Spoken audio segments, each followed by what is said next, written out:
Halo Mas Bram, jumpa lagi kita Hai, semua. Warung Rempah, lama. episode 6. Yoi, yoi, yoi. Udah episode 6 ya. Hari, Udah 6 minggu hari, ya? oh, iya. Kali ini nih kita mau bahas apa nih Mas Bram? Bahas Kali ini musik aja ya, bahas kita musik ya. bahas. Bahas musik ya. Hari ini kita bahas musik. Iya, Jadi karena apa namanya? Musik kita ini kan kaya ya. iya, Itu. bener. Ini Dan gue kalau ngomongin musik ya, dikelilingi para musisi semua nih sebetulnya nih. kalau ngomongin Nusantara luas banget emang ya, emang punya karakteristik banyak banget ya dari Sabang sampai Merauke itu ya. Ada benang merah kemiripan, ada enggak segala macam. Kayak kita ngobrol sama ininya ya, pakar musik Terus, tradisi, iya. bisa dibilang gitu, tradisi kontemporer. Gimana nih ngomongnya nih? Ini pakar muda nih sebetulnya Pakar nih. muda Jadi ya. kita kalau pakar tuh kesannya udah tua soalnya Iya. biasanya doktor Pakar makan gitu, tanaman. profesor. Sama mungkin apa Nih, nih enak nih? Bang, Mas atau apa nih? Ya, bebas aja, nama aja, nama Ito aja, Ito. Aristofan Pasti ya. Mas Ito ya, Mas Ito nih. Ito nih anak Pekanbaru nih. Oh, gitu. Pekanbaru nih. Jadi nih kita benar-benar jarak jauh nih. Iya. Ini teman dia punya satu grup di Pekanbaru namanya Riau Rhythm Chamber Indonesia.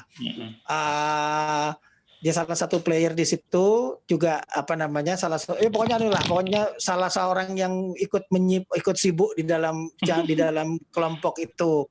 Nah, menariknya mereka ini mengolah musik Melayu dengan pendekatan-pendekatan yang lebih, aku nggak mau ngomong itu modern nggak modern ya, tapi ramuan antara antara pop dengan tradisi, dengan jazz, dengan ada sentuhan rock, antara barat timur itu dipadu jadi satu di mana namanya, di bandnya mereka ini, band lah pokoknya, band lah, musik lah, kelompok ya. Gitu tapi nuansa Melayunya tuh kental banget gitu. Gitu. Coba deh itu mungkin cerita dulu deh, itu awalnya sama Rino berdirinya gimana gitu, terus sampai jadi ide kayak gitu munculnya gimana? Ya, terima kasih Mas Bram. Selamat malam Mas Unggul, Mas Uga, salam kenal. Terima kasih udah diajak ngobrol-ngobrol.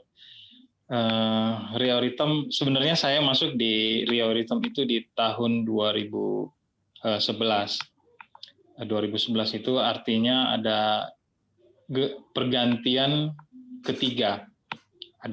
Jadi generasi pertama berganti, kemudian di tahun, saya kurang hafal pastinya, tapi saya masuknya resminya di 2011. Nah, tapi di Riau Rhythm saya main musik, main niup flute, juga suling bambu.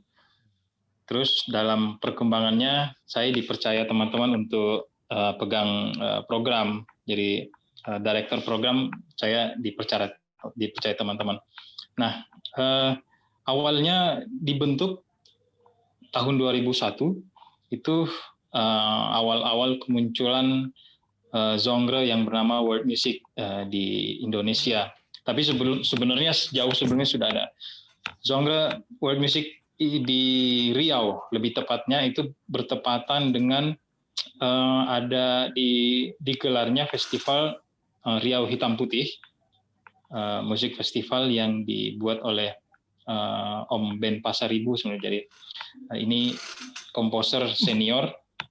Masih ada ya beliau waktu itu ya? Beliau udah nggak ada kan ya sekarang? Sekarang dia meninggal 2 tahun setelah Pak Wayan Sadra meninggal. Nah, itu bentuk awalnya itu mengikuti pemainnya. Kalau saya membaca ya, di awal-awal mereka Riau Rhythm ini memadukan synthesizer, efek-efek dari computerized, kemudian digabung dengan gambus. Juga selain gambus ada alat musik vokal-vokal Melayu yang diangkat lebih kental. Kemudian semakin ke sini makin berubah menjadi combo. Jadi computerized synthesizer mulai berkurang, kemudian menjadi combo. Di situ lebih banyak melibatkan alat musik tradisi, tambah gambus, perkusi Melayu, kemudian juga mulai lebih kental aja rasa tradisinya. Kemudian di 2010 kondisi grup ini mulai menemukan kejenuhan gitu ya. Kemudian saya dari Solo ke Pekanbaru, dialog dengan Bang Rino sebagai leader. Apa yang mau kita buat ini?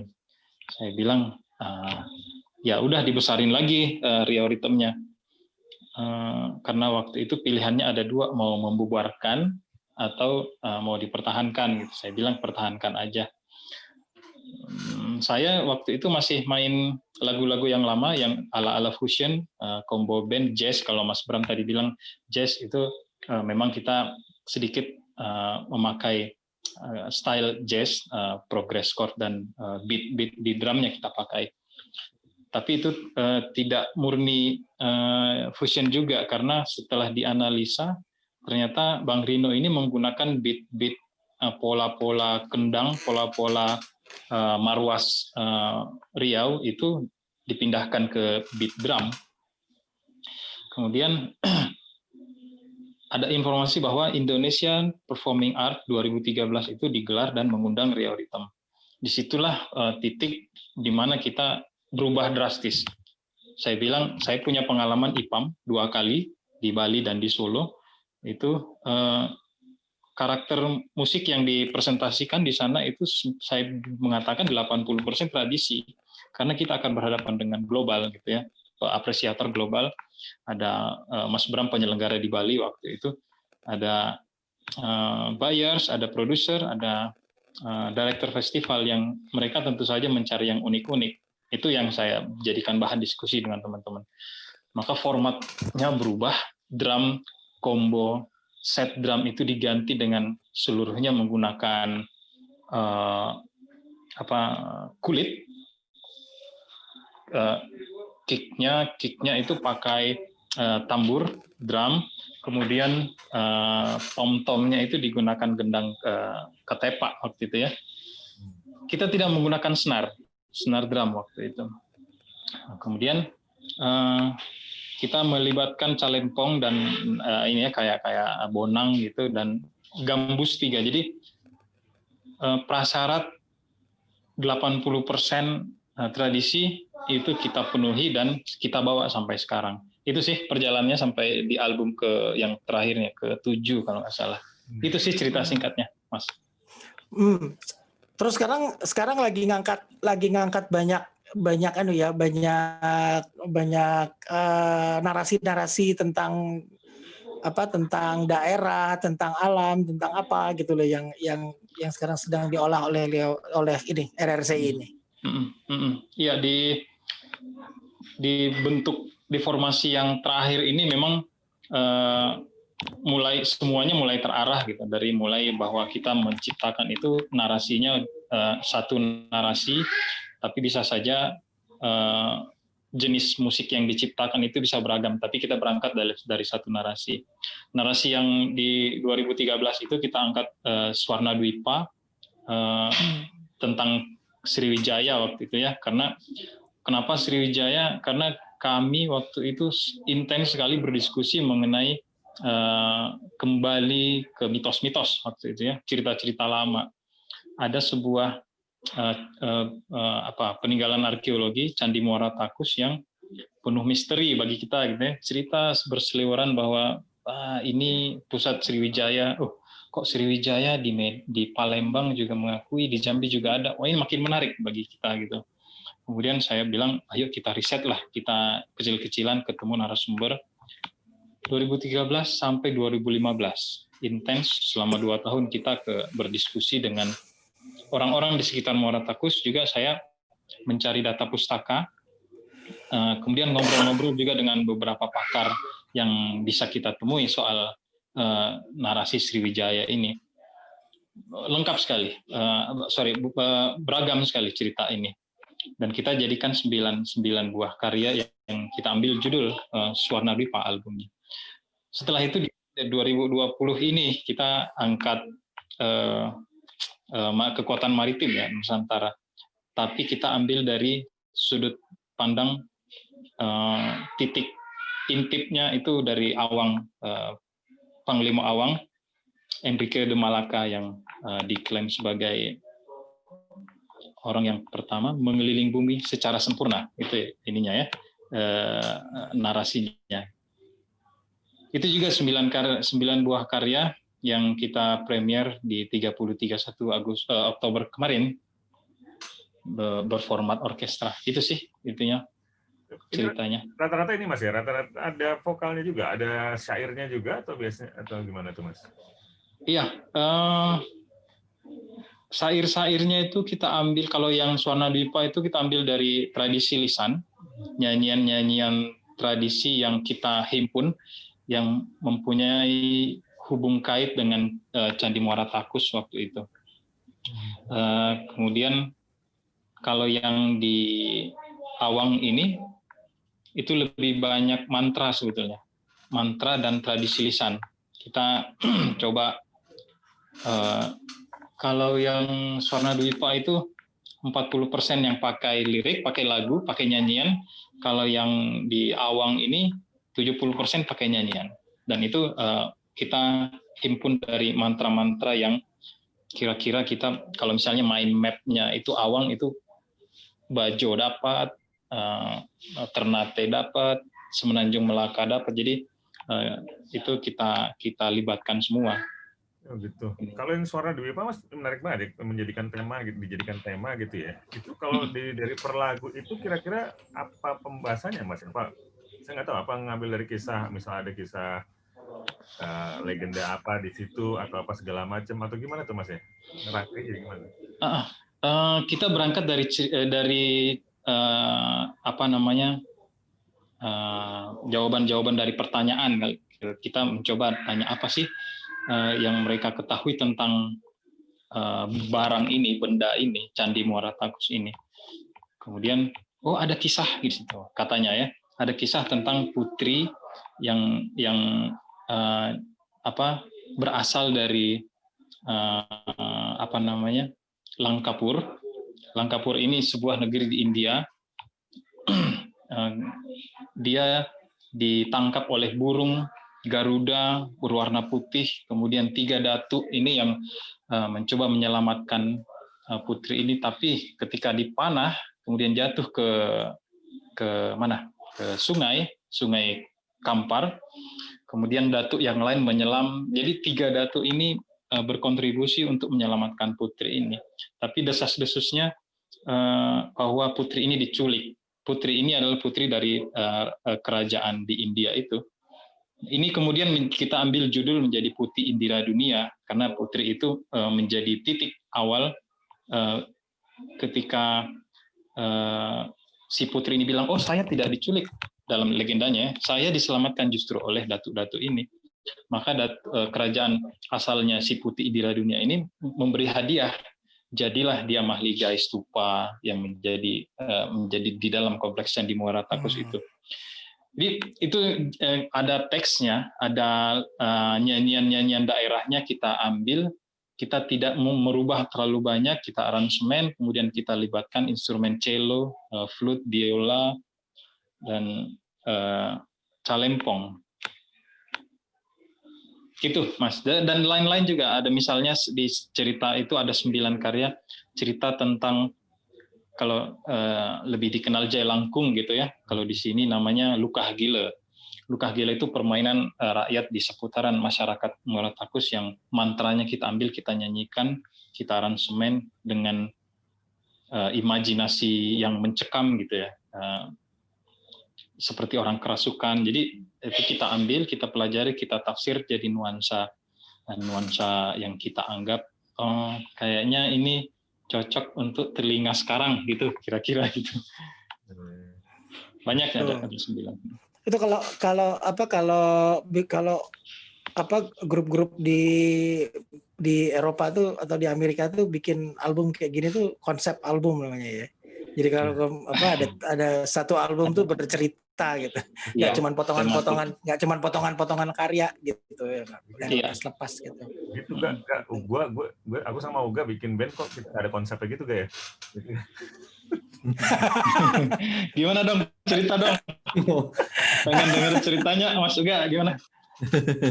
Itu katanya melibatkan Sape gitu. Ya, Di ada ini. 2 lagu kita pakai Sape. Tapi ini jauh sekali dari, ya kalau mau ngomong tradisi, ya itu aja, cuman menggunakan instrumen ini gitu. Tapi kita nggak menggunakan notasi tradisi ya. Lebih ke alternatif rock sih. Bisa didengarkan namanya Oplos gitu di Spotify. Cila. Oplos. Nah. OFFLOST ya. Oplos. Ini proyek musik pandemi sebetulnya. Iya. Udah off lost ya. Iya. Udah off lost. Iya. Berlindung di balik nama itu sih. Makanya nggak ada konsepnya gitu Mas. Jadi kita cuma ngirim lagu, direspon jadi lagu, jadi album gitu ya. Ria Ritem udah punya ini kan di Spotify bisa denger kan? Spotify ada. Kita apa ada. Apa yang Mas nyari? Rio Rhythm Chambers Indonesia ya. Berarti personilnya kalau bisa dibilang ada personil tetap atau ini berapa Mas? Tetapnya sekarang 7. 7 ya? Kita ber-7. Dan ketika itu main apa aja tuh?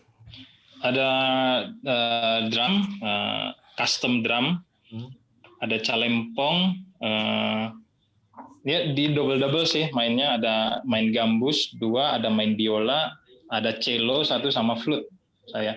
Jadi ini yang nggak berubah, ini kayak saya flute, cello, biola kadang-kadang main gambus, kadang-kadang vokal juga. Yang main drum itu kadang-kadang main drum, kemudian kalau kita pakai lagu yang tanpa drum itu dia main akordeon. Kalau pas lagi pentas sama formasi atau ada additional player lah gitu? Kadang-kadang ada additional 1, paling banyak kita pakai 1. Dan kita agak ketat menghindari instrumen-instrumen kayak gitar, keyboard, sama bass.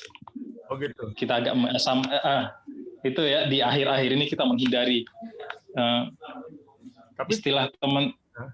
Tentunya fungsi bass, misalnya bass dihindari, tentu fungsi instrumen bass ada juga ya mungkin di instrumen lainnya gitu. Fungsi ada. Kita pakai cello Mas. Oke.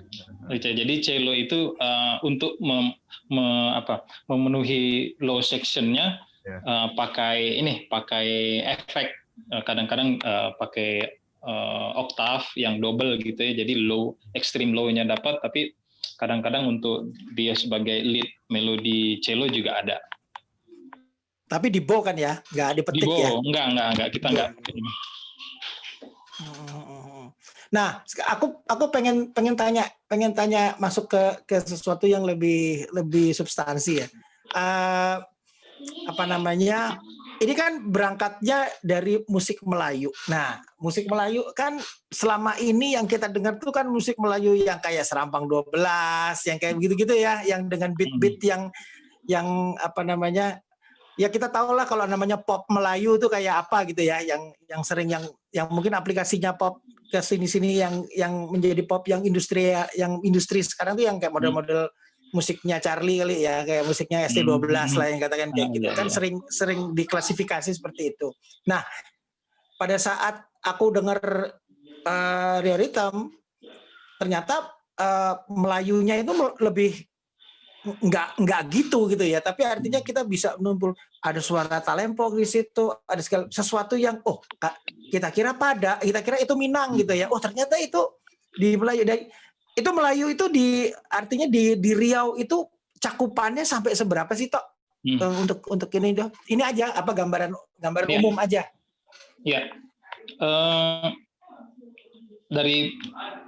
Saya membaca buku Sulalatus Salatin itu, sebenarnya saya juga pengen menelusuri itu ya, musik-musik yang ada di Riau, dan kesimpulan sementara saya, Riau ini unik karena memang dibentuk oleh 2 kutub yang cukup kuat.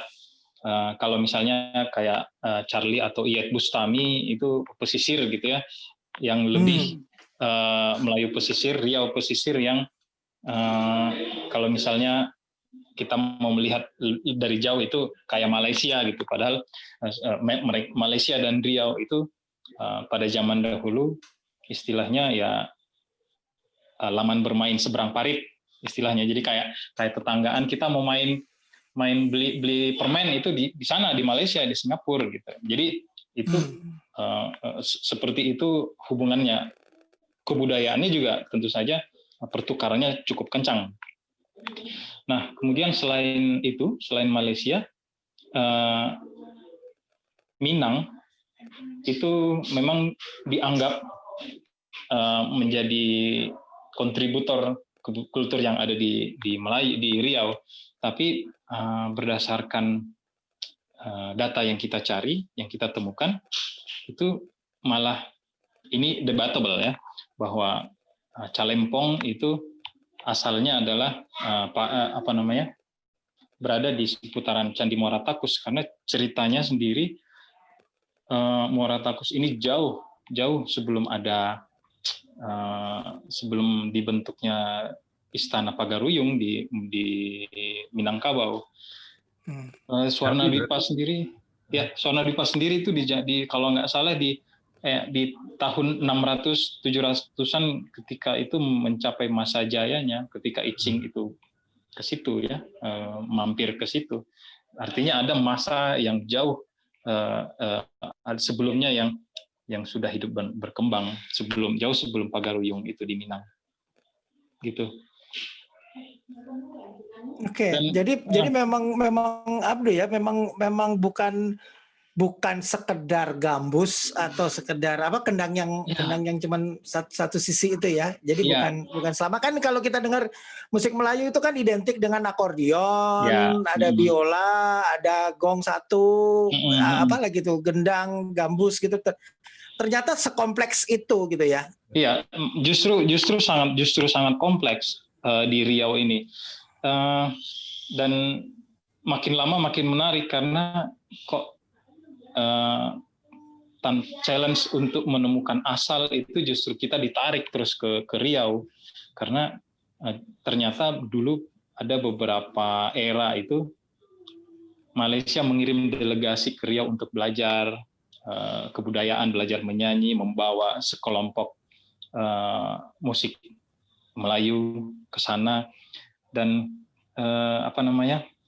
selain itu juga Melayu daratan. Jadi ada 3 Mas kalau klasternya ya, kalau kita membuat klaster kasar, Melayu pesisir ala Malaysia, kemudian Melayu darat yang itu identifikasinya Minang, kemudian Melayu hutan, Melayu adat.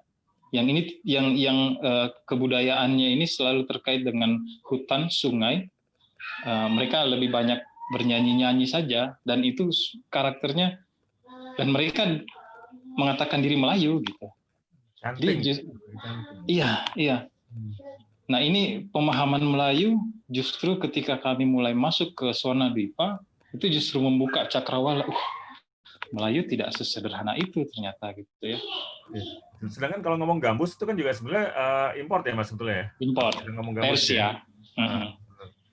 Iya. Benar. Kebanyakan soalnya kalau dilihat dari lagu-lagu Melayu yang pop, katakanlah yang pop gitu ya, yang sekarang ya. Ya tadi itu bilang Iyeth Bustami gitu ya. Itu kan instrumennya instrumen luar semua loh itu, kayak ya gambus kan Arab ya, dari lut kan, itu kan dari ud ya, dari sana. Kemudian seperti ya itu tadi biola, akordeon, kemudian apa lagi, kalau gong itu kalau orang Austronesia pasti punya gong gitu ya, gong. Kemudian kalau orang Jawa bilangnya itu tahu tuh, pencon, model-model kayak bonang, kata lempong, apapun yang kayak gitu kan, itu kan merata ya di kita ada semuanya gitu. Tapi dominasi yang sekarang bunyi itu kan udah dominasi barat gitu loh ya. Ada apalagi sekarang ya udah ada bass, ada gitar, ada segala macam gitu. Menarik kan Mas? Iya menarik banget. Sebetulnya kalau ngomongin musik Melayu yang pop, aku tuh suka satu band namanya udah bubar sih, namanya Semak Belukar.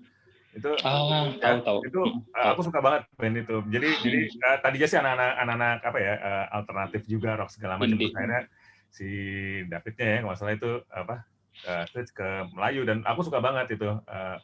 Di situ apa, menurutku yang kayak gitu-gitu memang apa, harus di ini ya, harus terus di apa sih namanya, harus pada progres terus gitu loh Mas ya, maksudnya harus ada terus gitu loh, jadi biar nggak hilang, biar nggak, kan sekarang kalau kita ngomong Melayu konotasinya oke, itu mohon maaf itu di kelas bawah misalnya kayak gitu kan, itu kan konotasi yang timbul kan ya, jadi kan sebenarnya padahal enggak gitu, sangat sama sekali enggak gitu loh ya, karena mungkin yang penggemarnya banyak kan yang itu, dan jenis musiknya juga dicampur dangdut mungkin atau segala macam lah ya, gitu.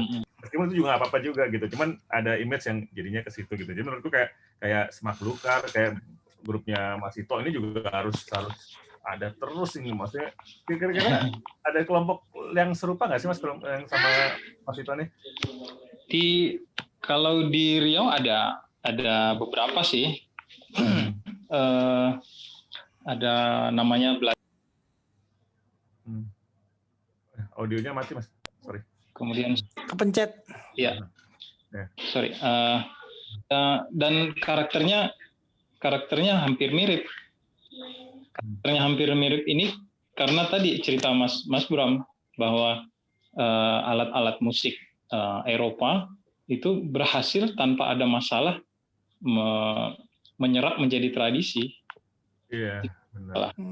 Mungkin kalau alat musik Eropa, ya dalam artian kalau ngomong bukan Eropa mungkin ya, alat musik modern itu dicari praktisnya kali Mas ya, mungkin ya, untuk beberapa musisi tradisi juga ya, sifat praktisnya ya nggak sih? Ya salah satu itu. Dan kalau di cerita awalnya sejarahnya, kontaknya itu udah dari awal memang. Kontaknya udah dari awal, kalau di buku sejarah Sumatera itu instrumen-instrumen akordeon, biola itu memang dibawa oleh pedagang-pedagang dan Eropa, Portugis, dan jadi kita ini istilahnya kalau di Semenanjung Malaka itu negeri di bawah angin, ada istilah yang saya temukan itu ya, dan negeri di bawah angin ini mengakses pedagang-pedagang apapun yang mereka bawa karena kontaknya sangat harmonis pada waktu itu. Teknik bernyanyi orang-orang Melayu ternyata bisa diakomodir oleh biola, diakomodir oleh akordeon, karena salah satu sifat, jadi grenek. Jadi ketika dia menyerap menjadi instrumen tradisi di Melayu, tentu saja tekniknya sudah berubah. Teknik Melayu yang dipakai grenek itu apa? Grenek itu cengkok.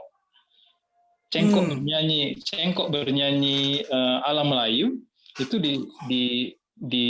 ditransformasi, ditransmedium ke instrumen akordeon. Jadi ya kayak cerewet banget gitu ya bunyi ininya ya, akordeon dan biola. Itu akhirnya orang-orang Melayu di Riau menggunakan instrumen itu hanya sebagai media aja. Kalau saya nangkap gitu. Konsep musikalnya, ide musikalnya tetap Melayu. Dan itu juga mungkin karena si biola ini fretless, jadi dia tidak terikat, di intervalnya itu lebih merdeka, lebih bebas. Jadi itu juga yang kayaknya menjadikan Riau Rhythm agak menjarak dengan alat musik yang pakai absolut ini ya, nadanya kayak gitar, apalagi yang elektrik. Karena itu agak membatasi keleluasaan imajinasi komposisi musiknya sendiri. Nah ini kalau ngomongin teknis lagi nih Mas, kalau ngomong teknis, kan berarti kan yang dipakai kebanyakan alat musik tradisionalnya ya. Kalau biola mungkin sekarang udah ada jadi colok jack bisa lah ya, gitu, cello bisa ya. Nah kalau alat musik yang tradisional lainnya Mas gimana? Miking semua kalau manggung, pas lagi manggung? Iya, calempong miking. Kita pakai kondenser. Yang pakai colok plug-in itu pakai gambus, tiga-tiganya, biola udah pakai, flute itu pakai ini, mic wireless, apa namanya? Ditaruh di ini ya? Di flute-nya itu. Kayak clip on gitu ya? Clip on. Itu pun setelah perjalanan dari 2013 kita selalu ketemu kendala gitu ya, kalau cello berdekatan dengan kendang, kondenser ketemu kondenser, udah itu hancur banget itu. Nah, aku dari awal tuh ngebayangin gitu tuh Mas. Ini kayaknya kalau panggung ribet banget nih urusan soundnya nih. Ribet banget. Di 2013 itu kita pakai 2 cello Mas. Berdampingan. Udah itu pakai todong itu udah, waduh gila. Belum lagi kalau akhirnya mic-in kan ruangnya juga, ngebaca ruang juga kan maksudnya akustik ruangan juga diperhitungkan kan? Iya pasti itu jadi kita berkali-kali berganti soundman yang kerjain monitor panggung, kok nggak ketemu juga ya, tapi konsultasi ya udah semua harus pakai jack ini ya, bukan todong lagi. Nah itu udah aman, udah enak. Aman ya. Terus kalau misalnya sekarang bicara soal apa keterhubungan gitu ya, musik yang dimainkan oleh Riorythm ini artinya mulai dari musiknya sampai instrumentasinya itu pernah nggak sih main terus ketemu, ini kayaknya ketemu nih sama kawan yang ada di Ternate ini ternyata musiknya ini mirip-mirip nih.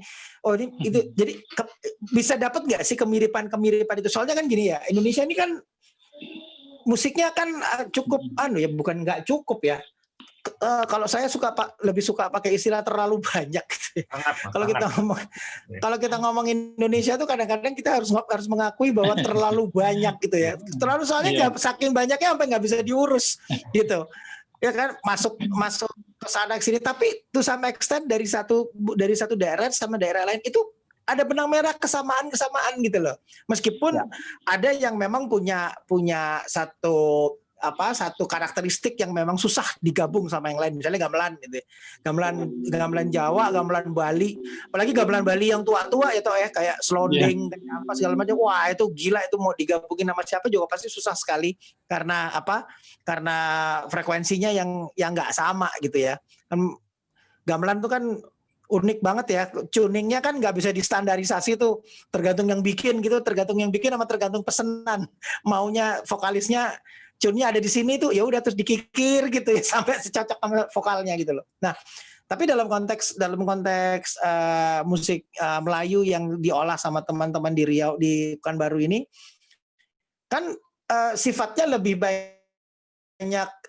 banyak musik-musik yang perkusif ya, meskipun itu bernada ya, dipukul kan ya. Nah, terus beberapa instrumen-instrumen lain juga kadang-kadang membran atau apa gitu. Nah, itu pernah nggak ada kolaborasi gitu misalnya gitu dengan, saya nggak tahu, mungkin dengan teman-teman di Bengkulu gitu yang musik, atau teman-teman ekstrim lah mungkin dengan Flores gitu, dengan apa sih gitar itu tuh, gitar yang itu tuh gitu, kayak gitu tuh, pernah nggak toh untuk itu? Aduh, sorry lagi azan. Sepanjang ini di luar Jawa, di luar interval nada Jawa itu kita klop semua, Mas. Karena Jawa itu kan sangat spesifik interval nadanya ya, slendro, pelok, madenda, dan memang di sana ketika ada pertemuan itu toleransi kita dialog, kita temukan dengan cara dialog. Kayak di PKN tahun lalu kita kolaborasi dengan Sasando waktu itu, teman-teman Nusa Tuak namanya, itu kita kode aja, gambus itu lebih banyak bermain di area nada A, C, dan D. Kemudian si Sasando ini lebih banyak ke C, natural gitu ya. Nah, akhirnya kita ya bermain di area di mana interval nada yang bisa kita ketemu. Nah itu yang kalau Nusa Tua, kalau Nusa Tenggara. Kalau misalnya kita pernah coba juga main dengan Ternate. Ternate itu setelah kita dengar teknik bermain biolanya, ya udah itu di diaspora Melayu gitu, kita bilang begitu. Tekniknya grene, cengkoknya Melayu, teknik bermainnya kalau di Minang itu kayak rabab pasisia gitu, biola yang diletakkan di lutut kemudian dimainkan kayak rebab. Jadi kayak rebab, Iya, kalau Sumatera itu hampir sama, bisa ketemu semua. Kecuali Jawa dan Bali, Mas, karena itu kita agak ekstrim interval nadanya gitu. Itu sih pengalamannya. Berarti dengan itu bisa tuh Mas Unggul. Hah? Duet sama sampai bisa, nggak masalah. Harusnya bisa. Orang Sampai sama alternatif rocknya Uga aja masuk ya kayak gitu. Tapi sampai tuh ini ya, nadanya sama hampir cenderung ke diatonis yang dimainin Mas Unggul itu. Sebetulnya bisa ini sih ya, bisa di stem sesuka hati kalau sampai ya Mas itu ya. Jadi emang terserah kita Mas, gitu. Nggak ada patokannya gitu. Gimana? Fretnya itu bisa dipindah-pindah. Iya. Yang kayu-kayu itu kan, itu bisa dipindah. Ini tuh bisa dipindah-pindah ini fret ini. Iya. Jadi intervalnya ini paling fleksibel sebenarnya kalau gambus karena dia fretless aja. Kalau ini ada fretnya tapi dia pakai lem. Lemnya dari apa? Getah yang dia itu ditempel damar. Bisa dipindah. Iya. Gitu. Meskipun aku nggak berani sih pindah-pindah ya. Karena nggak bisa nyetak lagi sih gua. Dia senar foto saya bingung nyari di mana beli gantinya. Itu zaman dulu kan pakai rotan dia. Iya, kalau aslinya rotan. Berarti ganti pakai akar aja Unggul. Iya, akar aslinya itu cuman gimana belinya gua? Akar pun jadi. Kalau Mas Uga main apa Mas Uga? Aku biasanya main drum sih. Okay. Dulu sempat juga waktu bosan ngeband tuh, jadi terus ada dosenku di sastra namanya Mas Yudi ngajakin main teater gitu, tapi di musiknya. Akhirnya di situ sempat belajar bonang. Terus ikutan dia ngamen di mana-mana gitu, ada ininya. Ya udah. Terus udah. Susah juga sih sebenarnya. Jadi selalu bawa kebetan gitu. Kalau bonang kan pokoknya ini sama mana gitu, yang satu gitu kan. Jadi dan emang ada gapnya gitu kan. Iya. Jadi kalau itu tuh dulu mainan tuh main di Solo waktu masih di Solo tuh. Ini orang aneh nih, Mas Unggul. Dia tuh orang Makassar. Terus terus sekolahnya nggak jelas sampai ke Solo gitu kan. Terus sekarang di Pekanbaru gitu. Vokabulari telinganya. Ngomong Makassar apa juga Mas? Musik tradisinya kalau Sulawesi Makassar apa berarti? Ke ini juga ke arah gambus gitu juga? Ada kalau di Sulawesi Selatan bagian utara itu ada kacaping. Kalau di Kabupaten Bone, Selayar ada gambus. Kalau Makassar itu lebih banyak perkusi sebenarnya yang kita biasa dengar dengan tari Pakarena, itu musik Pakarena, gendang 2, gong 1 sama trompet. Pui-pui namanya. Itu kalau misalnya dia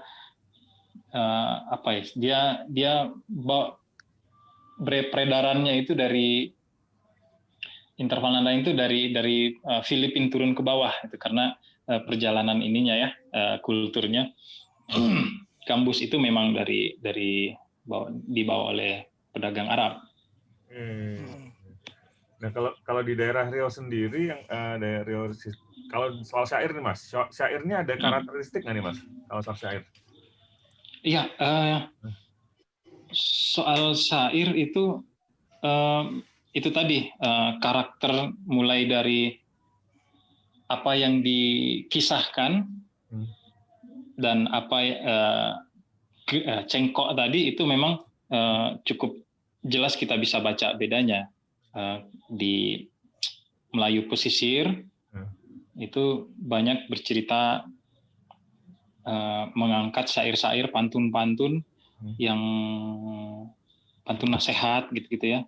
Juga kadang-kadang kalau misalnya ada pantun-pantun spontan yang beredar di yang saya bilang tadi kultur Riau Melayu Darat, itu mereka ada namanya madihin yang pertunjukannya itu bisa 1 jam sampai 2 jam, hanya berdua pakai gendang, kemudian gendang yang mirip dipakai semak belukar itu ya.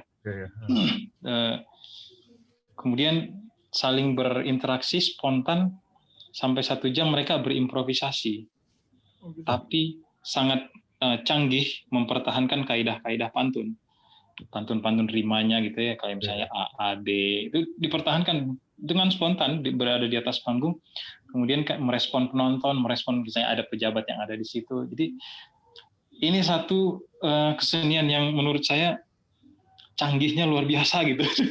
Jadi bisa gitu orang manusia membuat pertunjukan musik seperti itu gitu. Ini otaknya itu kayaknya punya memori yang gede banget itu. Ada lagi nyanyian panjang. Sekarang nyanyian panjang yang saya cerita ini karakter lirik nyanyian yang di Riau Darat gitu ya, Melayu Darat. Nyanyian panjang ini Ma Itam nama penyanyinya. Secara kultur mereka bernyanyi itu 3 malam, 4 malam sampai 5 malam. Bercerita tentang ada salah satu yang saya ingat, saya pernah riset tentang itu, Bujang Tandomang. Di situ cerita legenda-legenda yang tempat kita, wahana kita belajar gitu. Kalau mau belajar tentang hukum adat ada di situ. Kalau kita mau belajar tentang bagaimana cara kita cara memotong pohon yang baik, yang santun kepada alam ada di situ. Cara mengukur ini wilayah tanah saya. Kata-katanya di situ adalah dengan sepenggualan gong. Istilah musik, Mas.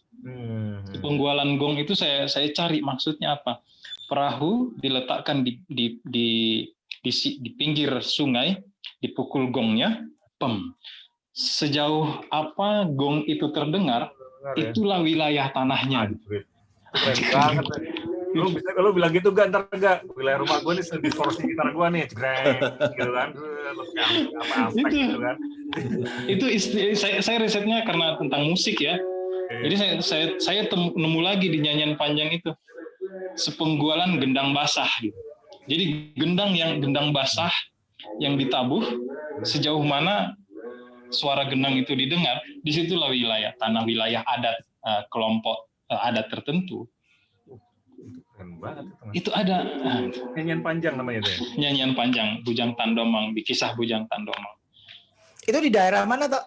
Pelalawan, Mas. Indragiri Pelawan. Atau apa? Oh, Pelalawan. Kabupaten Pelalawan. Indragiri ada juga kisahnya. Mereka masing-masing punya dan dinyanyikan karena mereka punya tradisi pantun yang kuat gitu ya. Polanya pola pantun gitu maksudnya apa? Ini pantun gitu ya? Pantun. Sastra lisan. Yang berangkatnya banyak dari situ.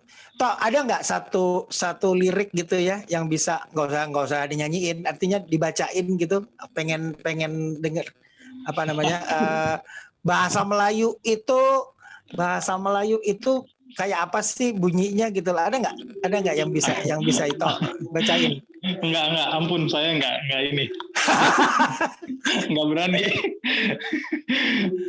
saya enggak, saya riset tapi untuk mempraktekannya itu hanya bisa di ranah kontemporer.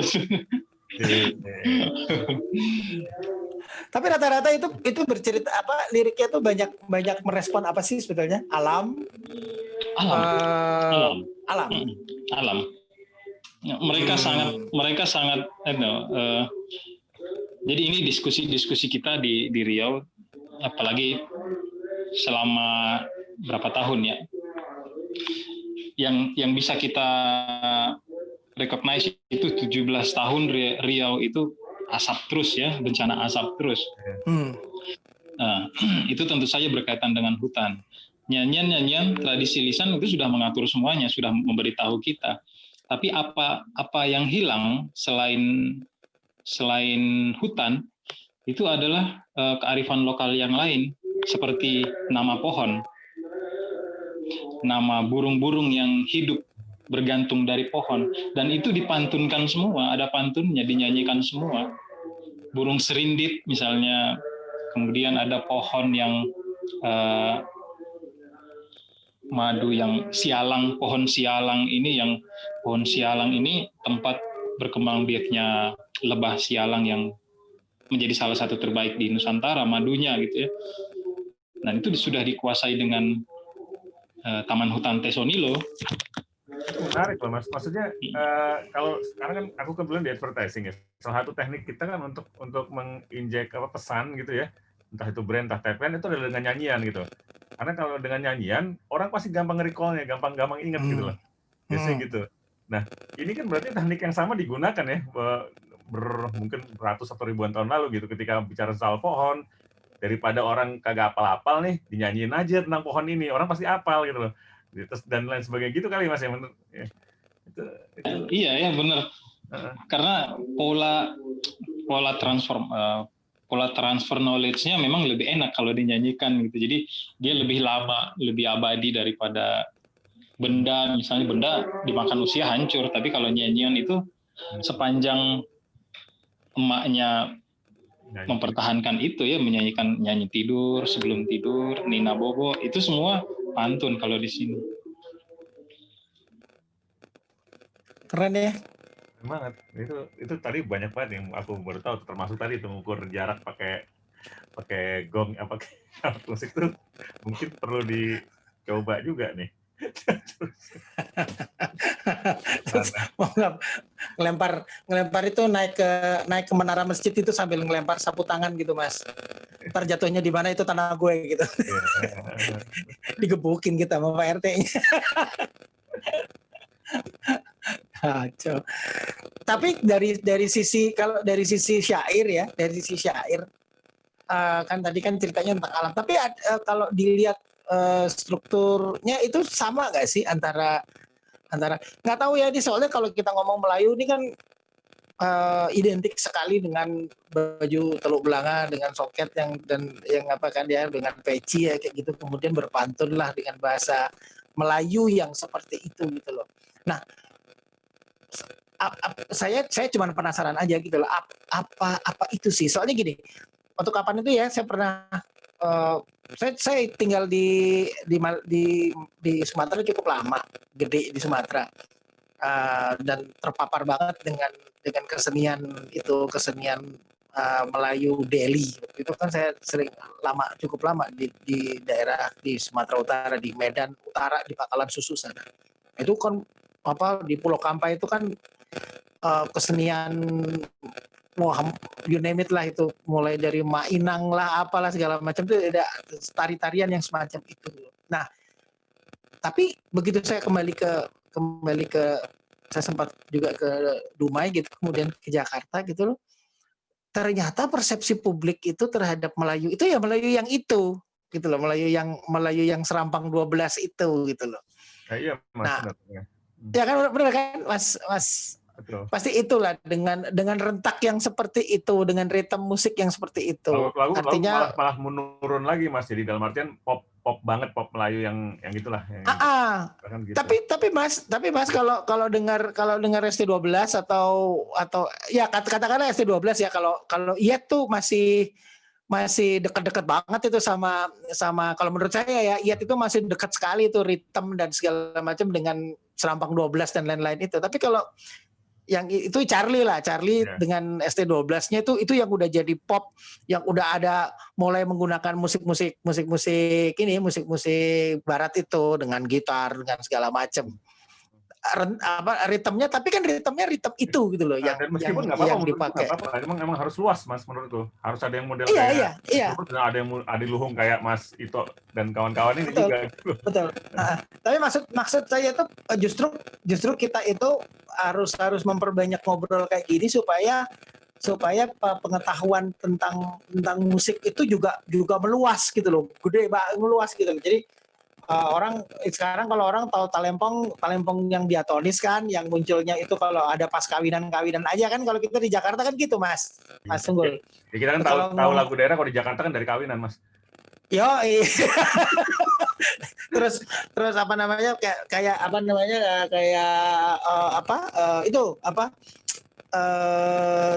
kok tarling sih, kecapi suling yang Sunda itu kan kita gue juga tadinya kenal gituan juga dari satu nikahan ke nikahan yang lain gitu ya, kalau di Jakarta itu. Giliran gue apa namanya mulai kenal sama dunia pertunjukan di Eropa sana, mereka minta lo pertunjukan kecapi suling, gue carinya di kawinan asli bener, dan ketemu sama si maestronya itu dia pada saat dia lagi PY di kawinan itu gitu. Udah begitu dibawa ke Eropa, gila dia main di gedung teater loh, di concert hall loh. Di concert hall itu seminggu nonstop setiap hari, penontonnya penuh segala. Gila kan kalau itu loh maksud saya tuh oke gitu. Itu justru kekayaan kita yang kayak gitu tuh jangan dibanting gitu loh. Artinya udah apa namanya harganya menjadi murah segala macam, tapi penghargaannya gitu dibuka lagi gitu loh. Saya pikir dengan adanya YouTube, adanya Spotify, ada segala macam itu juga membantu ya, terutama ya grup-grup kayak Ito gitu loh, kayak teman-teman ini. Aku mau gak sih nyelipin dikit. Aku juga ada berapa di lagu Of Lost nih pakai karinding gitu, segala macam digabung sampai segala macam. Terus ya kayak misalnya grupnya Bismo tuh itu kenal kan, Kunokini misalnya gitu, itu kan dia mainin bassnya reggae gitu ya, tapi dia tetap pakai musik kan asik gitu loh, maksudnya jadi balance gitu loh, ada yang tetap pakai ritme barat, ritme import, tapi instrumen kita, ada yang pakai instrumennya kita tapi memainkan di diatonis kan boleh, itu sah-sah aja gitu. Justru harus luas gitu. Gitu. Terus ini Rio Rhythm setelah ini albumnya kapan keluar? Ini Awang ini? Iya. Tahun depan rencananya kita mau masuk studio di bulan-bulan Maret April kayaknya. Maret April kita masuk studio dulu. Oh gitu. Jadi yang konser kemarin kemarin itu konser kapan? November ya, tanggal 30 ya. November itu baru konser karyanya ya. Iya, baru konser karyanya. Nanti tentu saja pasti beda karena berdasarkan pengalaman di Swarna Dwipa, kita konser 2014, kemudian tour ada sempat main di Papua, Makassar, kemudian Surabaya sampai Banten. Masuk studio itu ada perbedaan, jadi kayak kita belajar lagi, mendengar lagi gitu ya, kayaknya ini berubah. Dan ini kecanggihannya komposer Bang Rino ketika di dalam studio, itu bisa aja dia ubah atau menambahkan musikalitas yang akan kita rekam, dan biasanya kita juga cukup heran gitu, kaget, ini perubahannya menjadi lebih baik gitu ya, karena itu tadi kita seperti mereview perjalanan konser baru masuk studio. Mungkin berikutnya nggak tahu, kalau misalnya kita jadi menjalankan strategi yang seperti itu, berarti masuk studionya di akhir tahun 2021 kan. Kalau lagi recording itu per track tetap atau main live? Gimana Mas? Kalau pas di recording itu per track diambil atau main live gitu? Per track. Kita pakai guide dulu per track. Kalau yang Swarna Dwipa itu kita kirim ke Mas Stefan Santoso untuk mastering balancing. Yang ini kita belum tahu, belum. Biasanya di mana Mas recording, di Jakarta atau di Riau juga? Di Riau aja. Ada studio yang studio Mas ini siapa namanya? P-Sound. Tapi masteringnya di Jakarta. Masteringnya Jakarta. Oh, berarti filenya dikirim ya? Iya. Gitu.